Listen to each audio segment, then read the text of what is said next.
And in false religion, whatever is false religion, what you find is that there are people who benefit from false religion, right? Financially and in terms of power and whatever it might be. I'll give you some examples. In fact, you'll find it in all religions. For example, you find amongst the Yahud, the Jews, for example, what they are upon, they believe that the rabbis, that they literally are a manifestation of God upon the earth, right? So they assume this authority, and with that authority, they command and they direct and they do all sorts of things, which really it brings them benefit in terms of the world, in terms of wealth, in terms of money, likewise in terms of just general authority and power, right? So that situation there is of benefit to them. Likewise amongst the Christians, you see how many people you see embezzling the average Christian, selling them salvation, selling them cheap salvation, all built upon lies, of course, right? And you have these wealthy evangelists that are making billions and billions and billions and flying in these big planes and whatever else. And likewise amongst the Hindus, you have a caste system, and the belief itself is oppressive, tyrannical, and it allows this injustice to happen. The point that we are making here is all polytheism, every type of shirk, anything which is false religion in which other than Allah is worshipped, within that religion there are people who exploit other people on the basis of that false religion. And this applies also even to materialism and liberalism in the modern sense, where you see that there are certain evil people, and maybe they are allies with the devil, with Iblis. They worship Iblis, they worship the devil, and they believe in the devil. These are the Illuminists, these are these types of people. And what they do is they exploit the people, because they know within people there are base desires, right? We all have base desires.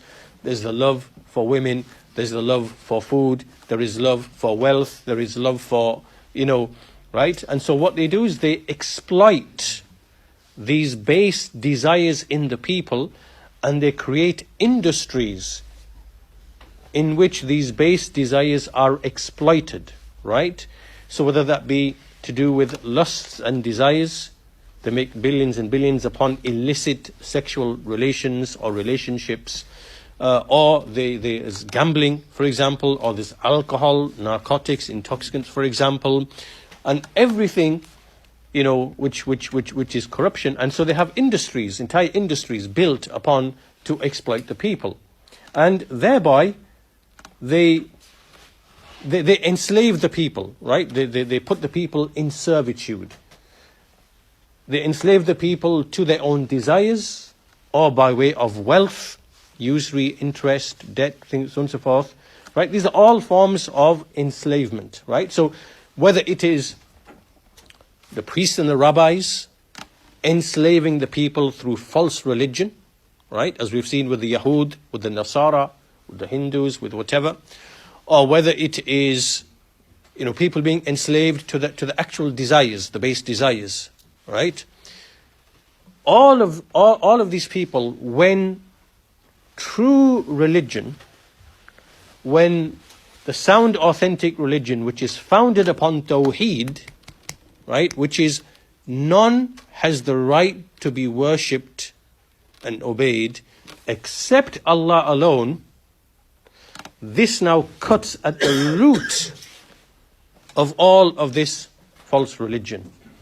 It cuts at the root of all of this false religion. So when a person hears this kalima la ilaha illallah, and they actually understand what is the implication, they automatically realize, hang on, this now, it just literally pulls, it pulls the rug from under everything that we have and that we stand upon, right? The people of disbelief know this. They know this clearly. So this is why, in response, they show enmity to the prophets and messengers, and they say different things. This is a liar. This is an insane person. He's mad. This is a person who is, he's just a poet telling you fables. Right? Or he's insane. Right? Or this person is a plot. He's trying to conspire to subjugate you. Right? Like they say today, like, for example, when we say to people that Islam calls to the abolition of usury of interest and of illicit sexual relations because it destroys the society, and from gambling because it is a destruction of wealth and a destruction of the society, and from intoxicants because it destroys the mind and destroys the economy. What do they say? No, don't listen to these people. These people want to subjugate you and take your freedoms away from you. Well, why are they scared? They're scared because they're going to lose billions. Billions in interest, billions through the sale of intoxicants, billions through gambling and the addiction that they promote through gambling.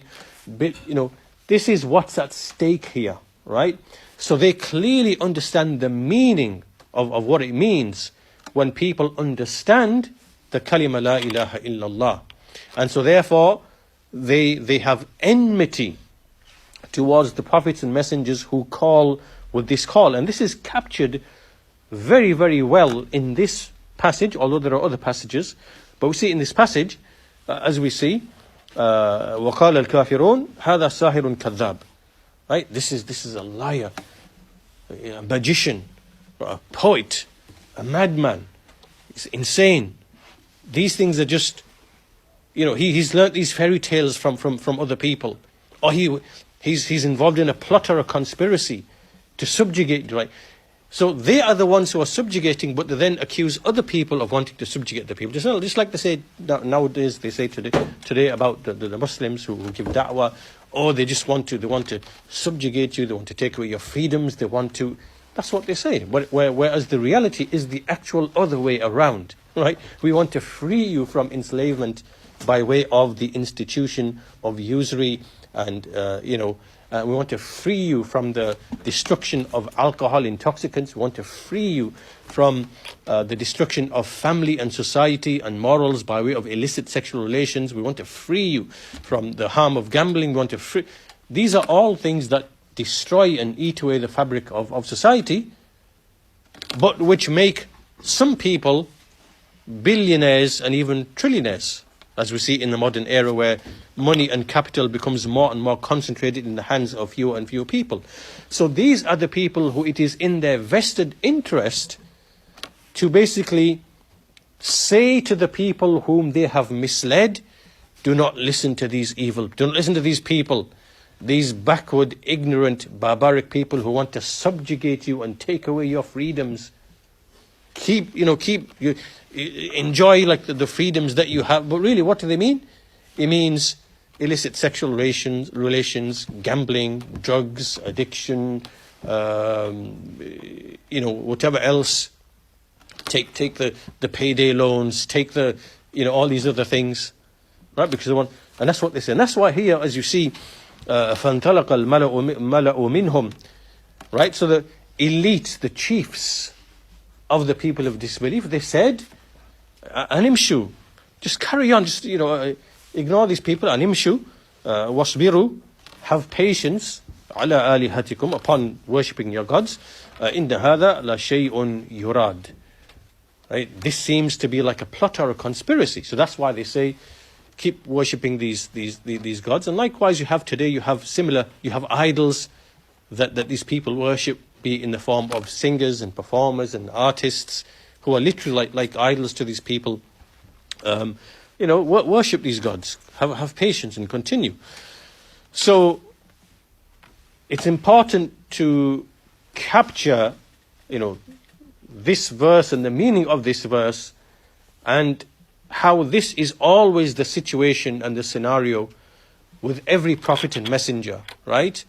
The prophets and messengers want to come and they want to liberate the people from the tyranny of shirk, right?